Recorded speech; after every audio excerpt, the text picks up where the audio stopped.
Selamat pagi anak-anak. Sebelum kita memulai pelajaran pada pagi hari ini, marilah kita berdoa. Semoga pada pagi hari ini kita diberi keberkahan dalam menuntut ilmu. Berdoa dimulai. Berdoa dapat diakhiri. Sebelum Ibu menginjak pelajaran pada pagi hari ini, apa kabarnya anak-anak pada pagi hari ini? Apakah sehat semuanya? Semoga kita selalu dilindungi, tetap sehat ya, tetap sehat, tetap jaga kesehatan juga, karena kondisinya belum normal, meskipun pemerintah sudah mengadakan new normal, tapi kita tetap harus memberdayakan nih hidup sehat, oke? Uh, Baik, pada pagi hari ini, apakah ada yang tahu nih apa materi yang akan Ibu sampaikan pada pagi hari ini? Apakah ada yang tahu nih? Oke, uh, sebelumnya kan kemarin kita sudah bahas nih bakteri gini-gini ya. Nah, pada pertemuan pagi hari ini Ibu akan menjelaskan nih uh, film Animalia. Nah, tapi lebih spesifiknya ke Animalia. Nah, uh, mungkin sebelum Ibu menjelaskan, dari kalian mungkin ada yang mau unjuk diri, mungkin ya, unjuk diri menjelaskan apa sih invertebrata itu. Mungkin ada yang tahu? Cungkan tangannya. Oh, ada yang nggak tahu ya? Oke. Nah, sebelum Ibu menjelaskan apa itu invertebrata, nah kita harus mengenal dulu nih, apa sih Animalia itu? Nah, Animalia merupakan memiliki ciri-ciri yaitu eukariotik, yaitu memiliki membran inti sel. Selanjutnya yaitu multiseluler, yaitu bersel banyak. Nah, selanjutnya yaitu tidak memiliki dinding sel. Nah, selanjutnya yaitu heterotrof, bergerak, mampu mempertahankan dari musuh. Nah, biasanya itu merupakan ciri-ciri Animalia. Lah, setelah Animalia nih, nah Animalia dibagi lagi nih menjadi dua, yaitu invertebrata dan vertebrata. Nah, apa sih invertebrata itu? Nah, kita akan menjelaskan nih apa sih invertebrata itu. Sini merupakan ciri-ciri dari invertebrata. Nah, invertebrata itu apa sih? Nah, invertebrata merupakan hewan yang tidak memiliki tulang belakang. Nah, ciri-cirinya lagi apa lagi, Bu? Nah, ciri-cirinya itu ada di sini nih, bisa dilihat. Biasanya hewan invertebrata itu tidak memiliki rahang luar. Nah, selanjutnya yaitu otak hewan dari di sini ada Avertebrata. Nah, Avertebrata itu sama halnya dengan Invertebrata, cuma pengistilahannya saja. Nah, biasanya otak hewan Avertebrata itu tidak terlindung oleh tengkorak. Nah, biasanya itu hewan Invertebrata itu tergolong dengan hewan yang lunak. Nah, selanjutnya yaitu biasanya susunan sarafnya berada pada bagian ventral dan perut, tepatnya di bawah saluran pencernaan. Nah, pada invertebrata ini sistem sarafnya itu sangat unik. Biasanya di beberapa film tertentu itu ada yang menggunakan saraf tangga tali. Nah, biasanya itu. Selanjutnya kita beranjak nih. Beranjak apa aja sih yang tergolong dari invertebrata itu? Mungkin ada yang tahu? Nah, di sini Ibu akan menjelaskan nih macam-macam dari anggota di invertebrata apa aja. Yang pertama yaitu ada porifera. Nah, pada porifera ini memiliki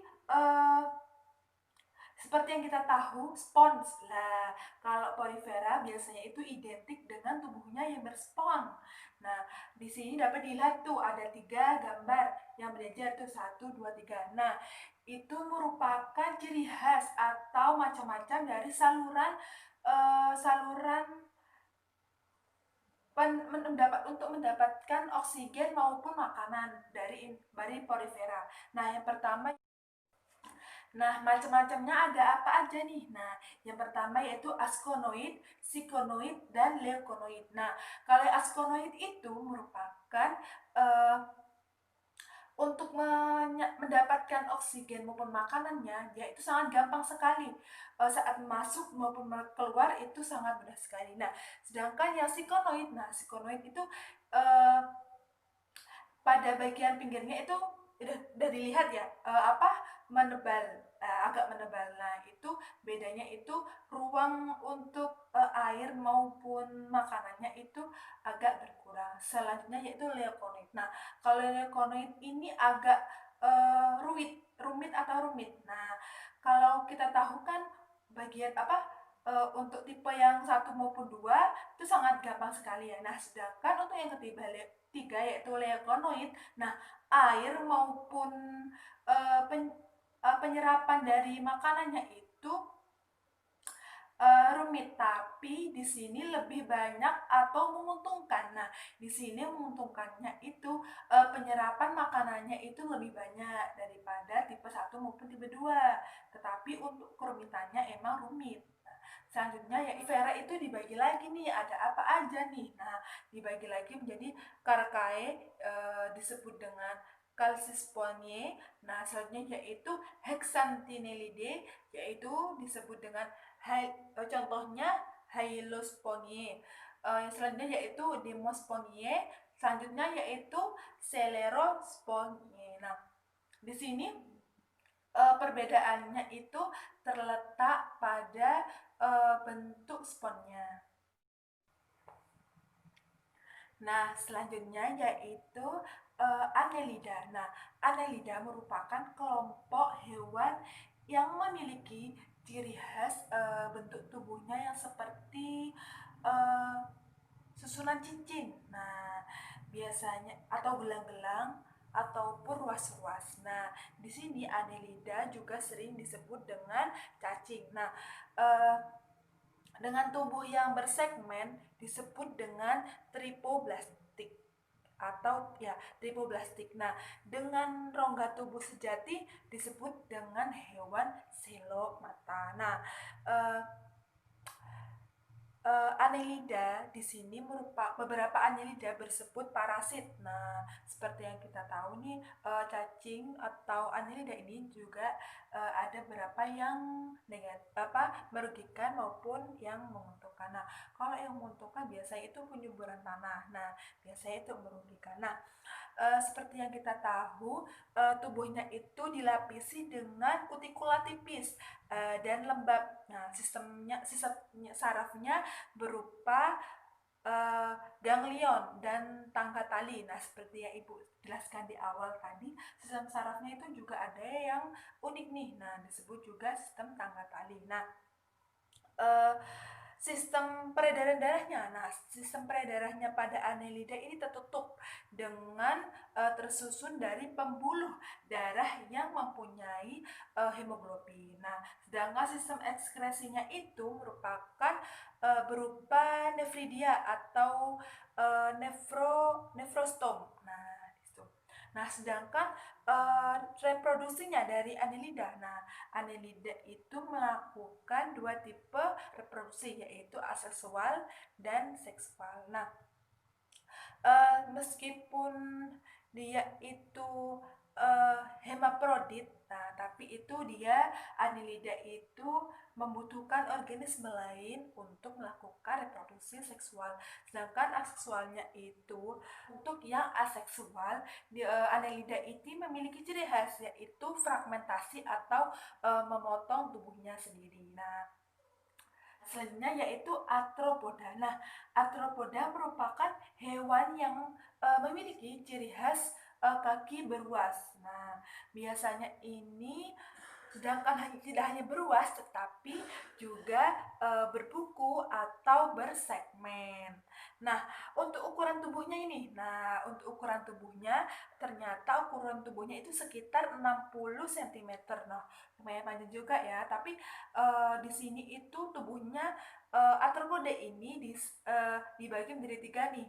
Dibagi menjadi tiga yaitu kaput, toraks, dan abdomen. Nah, kalau kaput itu kepala, toraks itu dada, dan abdomen itu perut. Nah, ciri khasnya dari arthropoda itu tubuhnya dibagi menjadi tiga. 3. Oke, diingat-ingat, oke, dibagi menjadi 3. Nah, untuk arthropoda ini memiliki kutikula keras. Nah, kutikulanya itu melindungi tubuhnya. Nah, biasanya itu membentuk rongga luar yaitu yang disebut dengan exoskeleton. Nah, exoskeleton ini terdiri dari lempeng-lempeng yang dihubungkan oleh ligamen yang fleksibilitas dan lunak. Nah, sedangkan sistem saraf pada arthropoda ini merupakan sistem saraf tangga tali yang jumlahnya sepasang yang berada di sepanjang sisi ventral tubuhnya.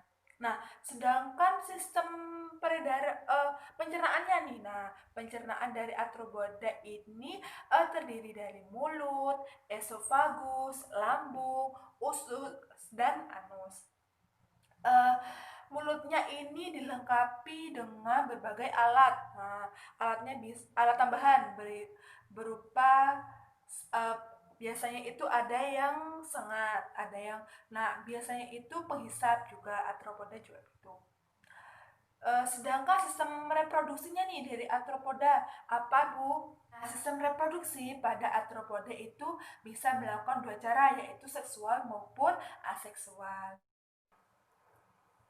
Nah, untuk selanjutnya yaitu ke echinodermata. Nah, seperti dilihat di gambar di samping, begitu banyak sekali macam dari echinodermata. Bentuknya bagus-bagus ya. Nah, apa sih echinodermata itu? Nah, echinodermata merupakan penghuni perairan dangkal. Nah, umumnya ini terdapat pada terumbu karang. Nah, uh, hewan ini tuh memiliki kemampuan yaitu autonomi serta regenerasi bagian tubuh yang hilang. Nah, karena dia itu bisa meregenerasi, biasanya itu contohnya bisa diambil dari bintang laut. Nah, kalian tahu temannya SpongeBob? Kalau SpongeBob itu porifera, sedangkan kalau Patrick itu termasuk echinodermata yaitu bintang laut. Nah, kalau sisinya itu bagiannya biasa hilang, nah dia itu memiliki kemampuan yaitu disebut tadi autonom. Nah, biasanya itu memunculkannya lagi, tapi membutuhkan waktu untuk menumbuhkannya lagi. Nah, echinodermata ini terdiri dari 5 kelas, yaitu Asteroidea, Opti, Opiroinedia, Ochinidia, dan Holothuridae dan Cynode. Nah, untuk Echinodermata memiliki tubuh atau organ tubuh 5 atau kelipatannya. Nah, di samping itu juga hewan ini memiliki saluran air yang sering disebut dengan sistem ambulakral. Nah, itu termasuk ciri dari Echinodermata memiliki sistem yaitu ambulakral. Nah, sedangkan sistem geraknya sendiri. Nah, sistem gerak dengan menggunakan kaki ambulakral itu atau kaki pembuluh. Nah, biasanya itu di sela-selanya ambulakral. Nah, itu disebut ada kaki semuanya. Nah, gerakan pada kaki ambulakral ini dapat terjadi akibat perbedaan tekanan air. Nah, kaki ambulakral ini memiliki rongga yang merupakan tempat dari pergerakannya. Moluska. Untuk selanjutnya moluska lah. Moluska merupakan kelompok hewan yang bersifat tripoblastik. Nah, tripoblastik ini merupakan tripoblastik selomata dan invertebrata yang memiliki bentuk yang lunak dan multiseluler. Nah, moluska ini termasuk dalam hewan yang lunak, baik yang dengan cangkangnya ataupun tanpa cangkang. Nah, biasanya tapi identik moluska itu dengan cangkangnya. Nah, seperti berbagai jenis kerang-kerangan, contohnya siput, kiton, cumi-cumi. Nah, cumi-cumi itu termasuk moluska tapi yang tidak memiliki cangkang. Nah, tubuh moluska itu mempunyai struktur utama antara lain sebagai berikut, yaitu kaki, massa visceral, dan mantle. Nah, tubuh-tubuh ini merupakan tubuh ciri khas dari moluska. Kalau yang arthropoda kan memiliki caput, abdomen, dan toraks. Nah, kalau moluska ini memiliki tiga keunikan atau tiga ciri khas dari struktur tubuhnya atau bagian tubuhnya, yaitu kaki, massa visceral, dan mantle. Nah, uh, di sini juga sistem dari pencernaan dari moluska. Nah, sistem pencernaan dari moluska terdiri dari mulut, esofagus, lambung, usus, dan anus. Sedangkan sistem sarafnya nih. Nah, sistem saraf dari moluska terdiri dari cincin yang mengelilingi esofagus dan selaput saraf. Nah, yang menyebar di cincin tersebut untuk saraf berbagai alat gerak maupun yang mempergerakkan. Nah, sedangkan untuk tekanan darah nih atau sistem peredaran darahnya. Nah, darahnya ini mengalir dari rongga terbuka pada tubuh dan tidak ada arteri atau vena utamanya, dan dapat meningkatkan tekanan darah sehingga tekanan darahnya itu bisa lambat dan juga organnya tergantung oleh darah. Nah, sistem peredaran darahnya ini terdiri dari jantung, pembuluh darah. Jantungnya terdiri dari satu atau dua arterium dan satu ventricle, yaitu nematelmintes. Nah, pada nematelmintes, apa sih nematelmintes kok nggak asing ya Bu? Ya, nematelmintes itu merupakan cacing yang berbentuk benang atau gili. Nah, biasanya ini kita temui pada cacing-cacing yang ada di babi. Nah, biasanya ini cacing-cacing ini nih yang mengakibatkan kenapa daging babi itu dihindari untuk dikonsumsi, meskipun itu dari non muslim, tapi memang daging babi itu memiliki resiko yang tinggi jika sering-sering dikonsumsi. Nah, disebut juga nematelmintes ini disebut juga sebagai cacing gili karena memiliki rongga tubuh meskipun bukan rongga tubuh sejati. Nah, tetapi memiliki rongga tubuh semu, disebut dengan rongga tubuh semu. Nah, anggotanya diawali dari mulut, berlanjut pada faring atau esofagus, dan berbentuk silinder. Nah, sedangkan faring itu berlanjut dengan intestis yang merupakan saluran pencernaan bagian tengah. Selanjutnya yaitu intestin dan dibentuk pipih yang disebut dorsoventral dan berdinding tipis. Nah, cacing nematelmintes ini hidup di mana? Nah, cacing nematelmintes itu bebas hidupnya, terdapat di tanah becek dan di dasar perairan. Nah, berperan untuk menguraikan sampah organik. Nah, meskipun yang Ibu jelaskan di awal itu merugikan, ternyata nematelmintes itu juga ada kelebihan nih. Kelebihannya itu menguraikan sampah organik, sedangkan yang berparasit itu hidup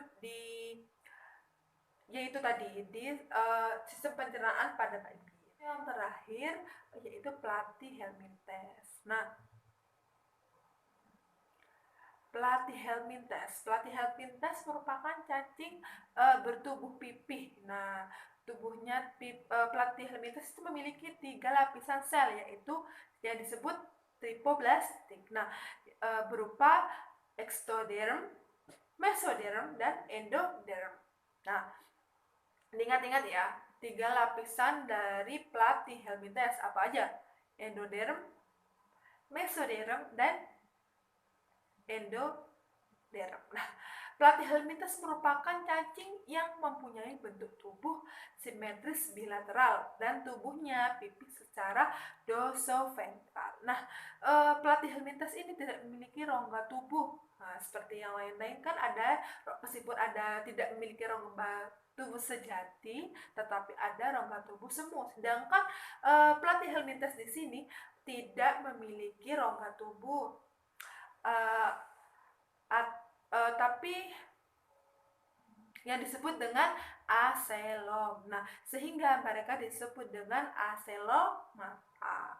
Uh, Sedangkan untuk pelatih Helmintes ini, ujung anterior tubuh berupa kepala. Nah, pada bagian ventralnya terdapat mulut dan lubang genital. Nah, lubang genital ini untuk alat reproduksinya. Nah, untuk mulut dan lubang genital tampak jelas pada kelas tubellaria. Nah, pada kelas tubellaria ini tampak jelas nih mulut sama lubang genitalnya, tetapi tidak tampak jelas pada kelas-kelas seperti kelas trematoda dan crestoda. Nah, untuk sistem pencernaannya nih, pencernaannya pada pelatih Helmintes ini atau cacing pipih ialah gastrovaskuler. Nah, ini juga ciri khas dari pelatih Helmintes, pencernaannya itu gastrovaskuler. Sekian materi pada pagi hari ini. Kesimpulannya pada pagi hari ini, apa sih hewan invertebrata itu? Nah, hewan invertebrata itu merupakan hewan yang tidak memiliki tulang belakang. Sedangkan pembagiannya itu ada apa aja, Bu? Nah, seperti yang udah Ibu jelaskan, yang pertama itu ada Porifera, Animalia, Arthropoda, Echinodermata, Mollusca, Nematelmintes, dan Platyhelmintes. Nah, untuk mungkin ada yang ditanyakan atau mungkin ada yang tidak jelas, mungkin bisa ditanyakan pada grup kelas ya, anak-anak. Nah, sekian dulu mungkin ya pelajaran pada pagi hari ini. Kita tetap semangat, tetap menjalankan aktivitas seperti biasanya, jangan patah untuk belajar, sehat selalu. Sekian dari Ibu. Wassalamualaikum warahmatullahi wabarakatuh.